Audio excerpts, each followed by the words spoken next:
Oh my God. Oh my God. The Big Arsenal Breakfast Show started. Oh, the Big Arsenal Breakfast Show started. Oh, hang on a minute. No, hang on. Producer's just checking. It's just, is the mic, is it the mic? Does anyone know what's going on? Is it the mic? What's the hold up? Come on. Come on. Okay, that was a bad VAR joke. All right. It wasn't my best.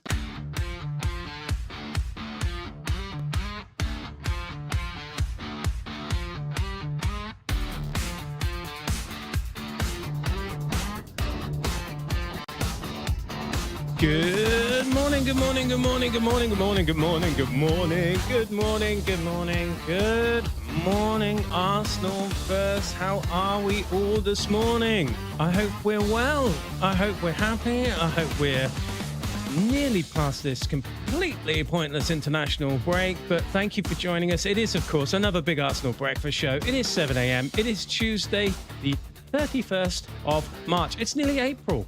It's nearly April. And thank God for that. I don't know about you guys, but I've been freezing my tits off for the last however many months. I'm just about ready to get some sunshine. I don't want to do the boring talk about weather and all that kind of stuff, but I tell you, as you get older, you now start to feel the cold. And also, the clocks, oh my God, the clocks went forward. Oh, that's funny how Freud works, isn't it? The clocks went forward the other day. No one will notice. We'll edit that bit out, Eddie. We'll edit that bit out. The clocks went forward the other day. It's only 1 hour. For some reason, that's had a massive effect on me. And it's so much darker in the mornings now. So much darker. But we are here to brighten your morning, to get you going, to give you that Arsenal espresso shot, to kickstart your day, hopefully. So thank you for joining us. Before we get into it, obviously, I would like to say, if you feel so inclined, please do like and subscribe to the show. We are trying to reach multiple Gooners. We want to open up a multi-Goonerverse. Not do it to death like a Marvel thing. We just want to reach more Gunners. So it really helps you. Got to put my teeth in this morning. It really helps us if you like and subscribe. It's really good. We want to reach more Gunners. That's why the show has been designed, is to get you involved, have your say, and have your chat. So if you can, like and subscribe. Thank you very much. Also, we're on the socials. We're on TikTok at Big Arse Breakfast, the same at Insta at Big Arse Breakfast. We're on X at Big Arse Brecky, and we are at Blue Sky at bigarsebreakfast.bsky.social. I should say, I have to stress, we're entering day 6 of being in jail on TikTok. We have no idea why. We're on there. We're allowed to be there. All of our stuff's there. We're no longer allowed to post, and we don't know why. We don't know what guidelines we've broken. No one at TikTok will tell us. Keep saying that we are allowed to post when we're not. So if you're over on TikTok and you're like, that guy's got a bit quiet, thank God for that, then maybe it's not the show for you. But if you're like, oh my God, where's Eddie's content gone? It's so cool and funny and original and spicy. That's why. So we don't know. We're just waiting it out. But you can still go over to TikTok. You can still comment. You can still get involved. We can still see your stuff. We just can't post if you're wondering why. We'll try and figure it out. Thank you very much, TikTok. Probably because my takes are way too hot and spicy. But good morning to you. You can also get in the chat like G-Dog has. G-Dog is back. And he says, morning, Eddie. And I say to you, sir, good morning, G-Dog. Are you on your week off this week? Is that what you're doing? If you've joined us at 7 a.m. whilst you've got a week off, my brother, if you can hear that on the podcast, that's me pounding my chest, not my meat. Or is it? No, it's not. It's definitely not. It's me pounding my chest. Good morning to you, G-Dog. Thank you for joining us. I hope you're well. If you are on your week off, what have you been up to? It's only Tuesday. You enjoying it? You having fun? Yeah, 4-day week for a lot of us, isn't it? If you're kind of office bound or whatever, if you're not working in retail, although I think it's Easter Sunday, that's always a bank holiday. You have to have one. If you're not working in retail or some sort of place where you have to work on Friday, for the rest of us, it's 4-day week. And my God, can I not wait? Not only are we doing away with the international break, finally, after tonight, fingers crossed, or after Wednesday, I think, fingers crossed, we're getting towards some normal football. We're getting towards an FA Cup match, which we will start to preview later on in the week. But first, we have to talk about the news of yesterday. Now, before I do that, Don't forget, we do have the podcast. If you're dipping into this or you're seeing bits of this while you're brushing your teeth or you're having your poo or you're eating your cornflakes or whatever, and you're like, I got to get to work. Don't forget, we've got a podcast. So you can listen to it there. It releases about 20 minutes after the show, sometimes 15 if I get my arse in gear and don't make a coffee. It's up and going. So you can have the podcast as well. Keep your eye out for that. Now, before I talk about today's show, G-Dog has given us an update. He says, yeah, always up early. I'm with you there, mate. Hence why I started the show. Gives me something to do. Off to Devon for the rest of the week. Went fishing yesterday, crazy wind. There is no way in hell you can entreat me to go fishing in the cold and crazy wind these days, G-Dog. I haven't gone fishing for about 25 years, but if I was, it wouldn't be in these conditions. Did you catch anything good? Also, whereabouts in Devon are you going? I used to go to Devon all the time. Whereabouts? Tell me. Love Devon, love Cornwall.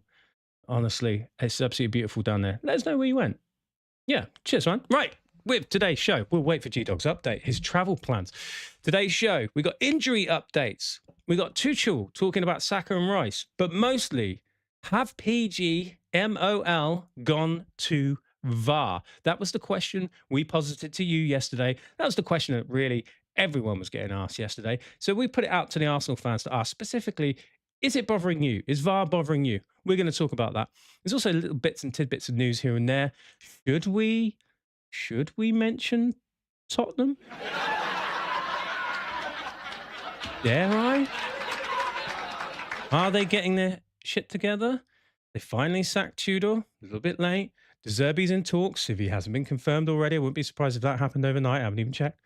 Is that a good appointment for them? Do we care, really? I mean, I'm looking at their fixture list.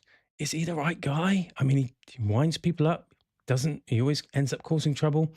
My take on this really so far, for what it's worth, I reckon he'll get them out of trouble. They'll climb back up the league for next season. He'll piss everyone off. He'll get sacked. He won't like working with those people at Tottenham, like most managers don't. That'll be the end of that, and they start the cycle again. Anyway, enough about that. This is not the Big Spuds show. This is the Big Arsenal Breakfast Show. G-Dog update, he says, High Bickington, near South Molton, right in the middle, was a scouting mission. The waders and lures stood in freezing water. Didn't catch. I don't know High Bickington. If that's right in the South Molton, right in the middle. This is me talking about how well I know Devon. I have no idea where that is. Is that anywhere near? It's not, no, Barnstaple's on the coast, isn't it? Right in the middle. Okay, well, enjoy it down there, man. Enjoy it. And I'm sad you didn't catch anything. But you know what? Get back in the water. You know what to do, my friend. All right, the internationals. So tonight, a little bit of proper international watch. There's proper games with proper Arsenal players involved, and good luck to them. So Italy, Calafiori's Italy take on Bosnia and Herzegovina. Czech Republic face Christian Norgaard's Denmark. Kosovo face Turkey. No one involved in that from our perspective. And Victor Gyökeres's team, Swindon. Swindon? Some might. Oh, Jesus. Oh, I tell you, I really need to get my brain in gear for these early starts.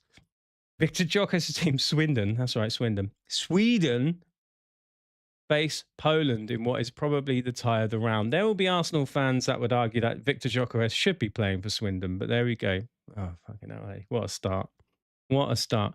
Okay, and then for the rest of the week, so tonight, Ben White might feature in England v Japan. Havertz will play. I know he played last night, didn't he? He scored a penalty. Is that right? Havertz scored last night, scored a penalty against Ghana. Mosquera, Spain v Egypt. And Martinelli is going to be playing Croatia? In Egypt, I think. I might have that wrong, guys, you know. I'm going to have to go back and check that. Anyway, either way, those friendly ones are not important. It's the ones that are playing tonight. It's the big proper matches tonight. So keep an eye on them. Cali, Norgaard, and Gyökeres playing for Swindon, of course. Right, some injury news. Ouch! Little bit of injury news. So there's no real news on Hincapié as of yet. We know that scans have been made. We know that. We're waiting for the test results and so on and so forth. We have no idea. But as soon as we get any news, we'll update you. By the time I put it in the show, you'll know anyway. But we'll cover it and see what it means for the Arsenal. Noni. So the Athletic have reported that Noni will likely miss Southampton and Sporting away. Not as bad as we may have feared. The Athletic basically said, they didn't really say what, it was just a collision, just knee injury, didn't say what the damage was, probably bruising, I'd imagine. But it's not as terrible as we might have feared. It's not a season ender. So good news on that respect. Misses the FA Cup, misses Sporting away, which is a bit of a shame to not have him there for that. But all in all, I think we can count our lucky stars. That's not a season ender. As for the rest, now, John Cross had said somewhere that Eze might be back for the City game. That's what they're aiming for. So that's in just under 3 weeks' time. I see loads of people reporting that John Cross had said this. I cannot actually find where he said it. It may be in a podcast. It might be on his podcast with Tom Canton. I haven't had a chance to listen to that one yet.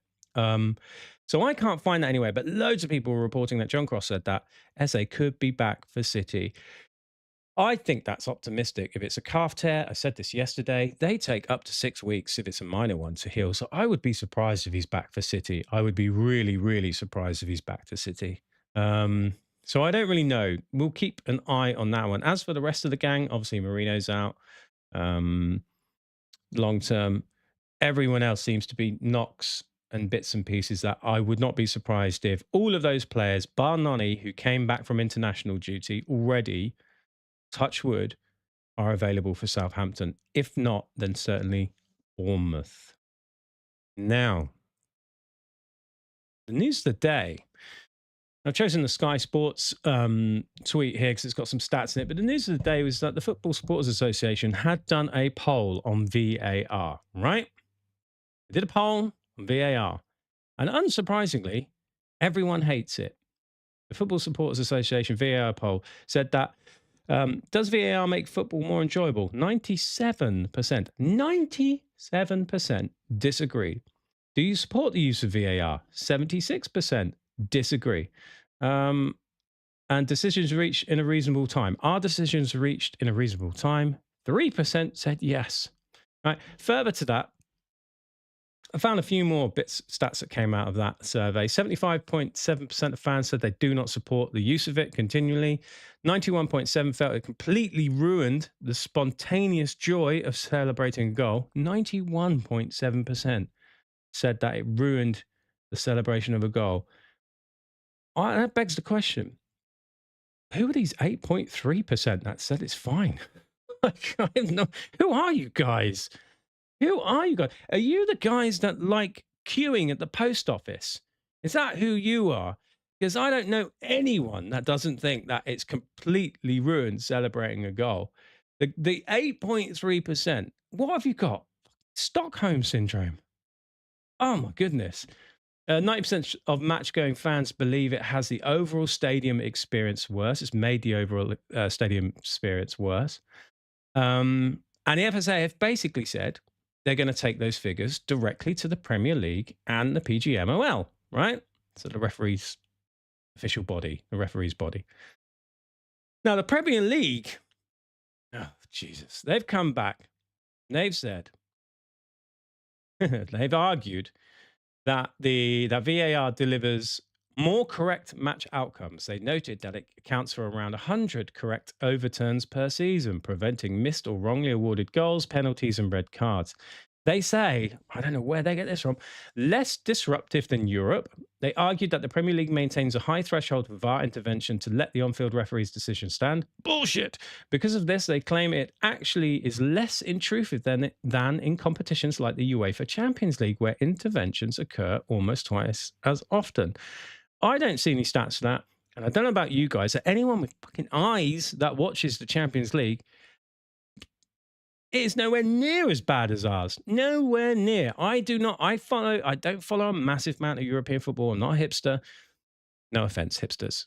I would love to follow more European football. I watch a little bit of the Bundesliga and try and stay abreast of the other leagues. Try. I don't hear as much VAR controversy as much as we get here.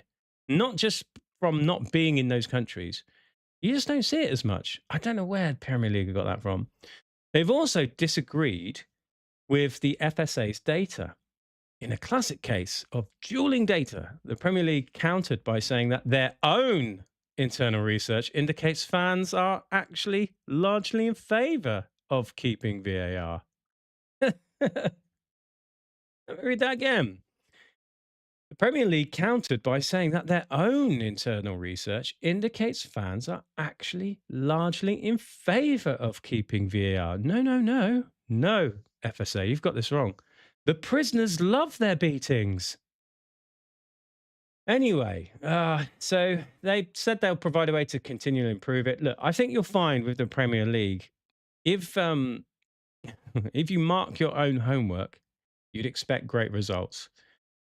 I mean, it's just ridiculous, isn't it? Look, from an Arsenal stance, look, I have to say this season, from an Arsenal position, this season, touchwood, we have not been on the end of as many stupid VAR decisions, right? I don't think so. You could argue the Havertz one recently with the penalty against Everton. But if you look at the away game, then we should have had a penalty against us with Saliba at the away corresponding fixture with Everton. So we got away with one there. This season, we haven't seen the stupid letter of the law. Letter of the law. Well, by the letter of the law, I had to send him off for having a slightly crooked eyebrow. We haven't seen that this year. We haven't seen referees gunning for us this year. And I think, excuse me, I think that is basically because Arteta said at the beginning of the season to all the players and the staff, don't get involved. Don't get involved in it. It's not working for us. We could go down the Mourinho, Fergie route. It hasn't worked for us. They just come for us. Step away, keep it cool. And I also, this is my tinfoil hat theory. I must admit, my tinfoil hat theory is that Pgmol have gone, do you know what? Fucking Arsenal over every week is not good for the product.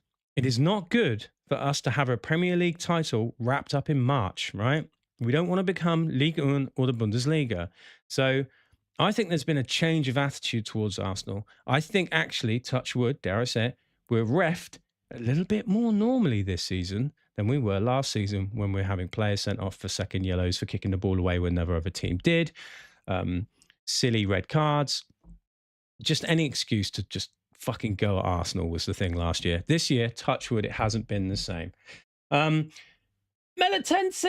Melitensis is back. Melitensis, our friend from Malta, thank you for joining us. And G-Dog's back in the chat as well. Guys, it's good to see you both. Right, I'm going to go in reverse order, G-Dog. I'll come to yours. I'm going to go to Melitensis first. Good morning.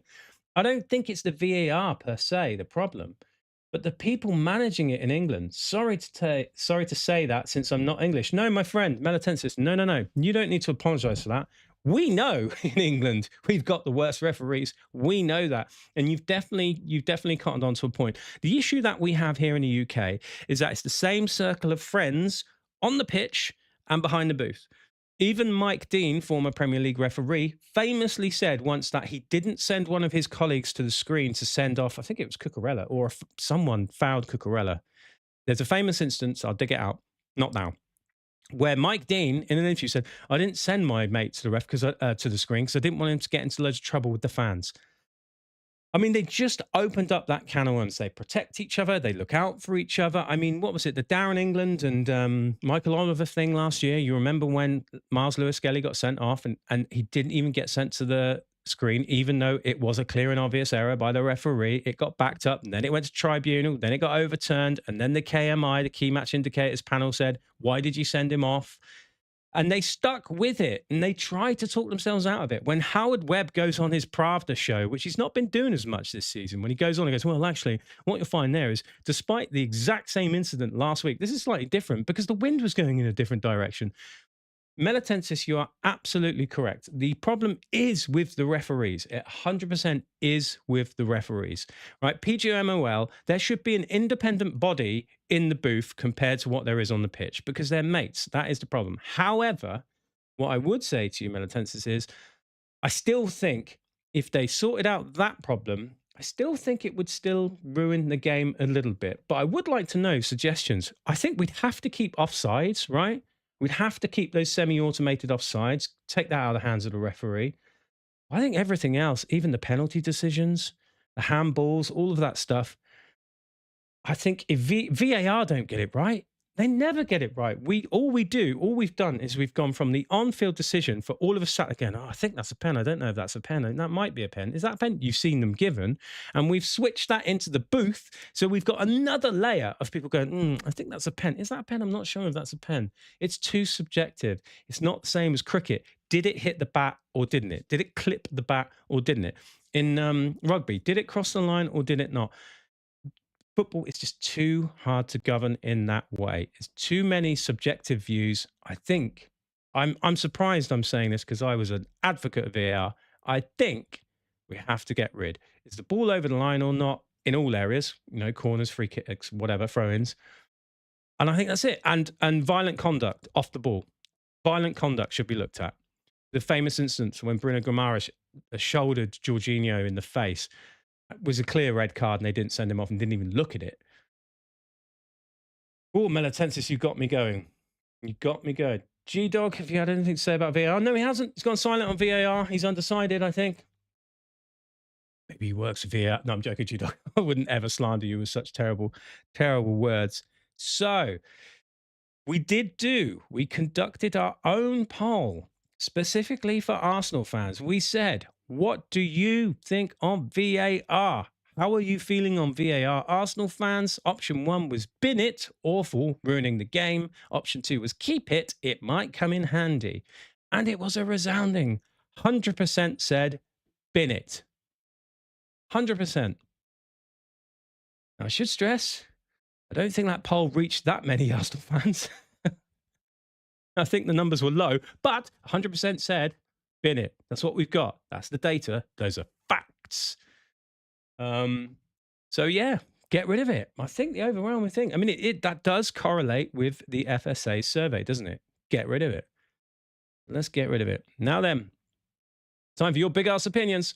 Apart from the 2 penalties you gave away, I thought the stuff you never looked at. You're good for life, mate. Way too dry.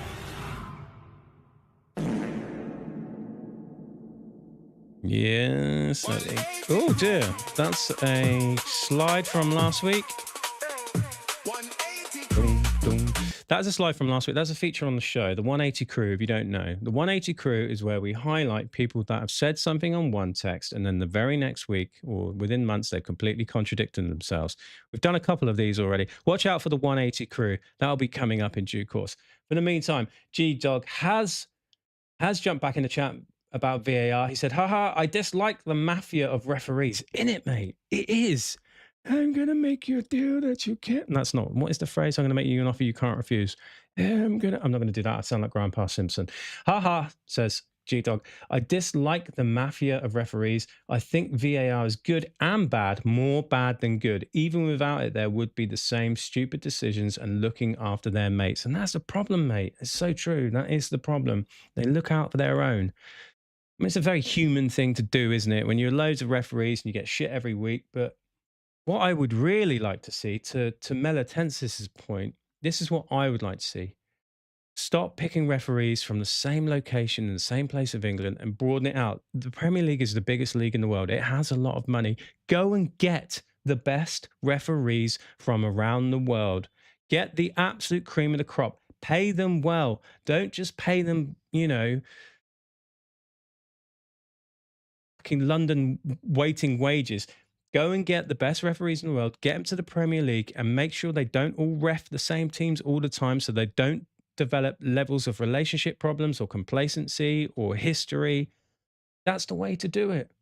We've got the best players, get the best refs. What is wrong with this? Stop putting fat, bold, old, angry northern men in there. No offense to northerners, but they all come from that same area. It's weird. Look at the concentration of where the refs come from.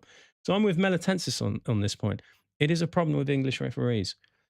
Anyway, we are talking about your big ass opinions. And first up, well, so Sky Sports, right? This is more news-based, but it's kind of my opinion as well. Sky Sports have put out a post about Thomas Tuchel talking about how he wasn't disappointed with players leaving the England camp because of injuries and knocks and whatnot. He actually said, I'm disappointed, but not disappointed with the players. Go and check out the quotes. He's actually been very, very good about it, very rational. Thomas Tuchel has really impressed me this international window. He really, really has. So he said, I'm not disappointed. I'm disappointed, but not with the players. And Sky Sports have put, Thomas Tuchel addresses the withdrawal of 3 Arsenal players from the England national squad. That's what Sky Sports put in that caption. He did not. He did not do that at all. It was such a lie that it got community noted. It got community noted. He did not address the Arsenal players. He didn't even mention the Arsenal players, and I'm not even sure he was asked about the Arsenal players. At no point did that come up. The Sky Sports, stop making up shit. Right? We can all do this. It would be like the Big Arsenal show reports on the alleged accusations. Sky Sports announced that they've invested in a dildo factory, also known as the overlap. Sorry. Anyway, but as you know, we know this. If you want all eyes on you, slag off the Arsenal. Slag off the Arsenal. G-Dog said yesterday, when he wasn't here, when he was enjoying his day off and going fishing, but I've just clipped you up, G-Dogs. You're in the show twice. This is the level of access you get, my man. First one here, first dibs on the sayings. G-Dog said yesterday, send Gyökeres back. This is regarding about our players going back. And he said, send Gyökeres back. And our starting 11 came back for an extended rest. Lol. Brilliant. Not disrespectful. This is about whether it's disrespectful on your country to return. He said, it's not disrespectful. It's a unique opportunity to win trophies for your club. The World Cup is less important, in my opinion. A lot of Arsenal fans, a lot of club fans feel that way. The World Cup is less important than their club's victories. I think I agree. I do agree. I want Arsenal to win more than anything. Tell you what, though, I would like to see us win a World Cup in my lifetime. Saying that, I wanted it because I thought it'd be good for me, it could be good for the country, it would be good for everyone that's an England fan if we won the World Cup. I slightly changed my mind on that a few years ago when we got to the final in the Euros at Wembley, and there was absolute chaos, and all the England fans trashed the place, not through fighting, but they got pissed up and trashed buses and burnt things down. And you just watch, there's a documentary on Netflix about it. You watch that and you watch those England fans and you start to think to yourself, do we really deserve any of this? Really? It got me down, man. It got me down. Anyway, thanks, G-Dog, for your double contribution. Sparks at footycorner_TV. Sparks at footycorner_TV. They've got a channel on YouTube. Go and check it out. These people saying Saka and Rice are shit and want Bowen and Mainu to play for England are the same people complaining that Arsenal players went back to their club. Yeah, exactly, isn't it? Exactly. It's weird.